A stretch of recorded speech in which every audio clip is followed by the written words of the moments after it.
Night patrolling किसकी है, police या चोरों की? आप बने रहिए भारत 24 EXP न्यूज। संपादक मनदीप भाई देसी पत्रकार की रिपोर्टिंग। उमरा पुलिस की नाइट पेट्रोलिंग पर सवाल उठ रहे हैं। गवर्नमेंट स्कूल नंबर 2 की दीवार से सटी एक ढोसा लॉरी के ताले टूटे। कोटक बैंक के सामने घोड़दौड़ रोड केची 4 रास्ता।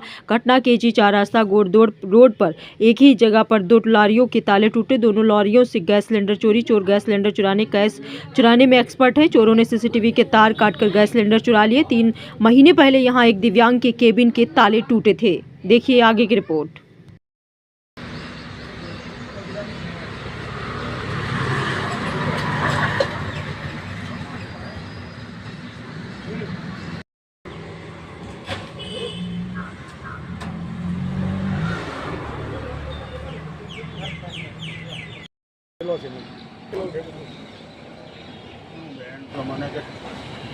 મને તો અમે હવા જો 6 વાગ્યામાં 5 વાગે 10 આવે ને પછી બંધ કરતો.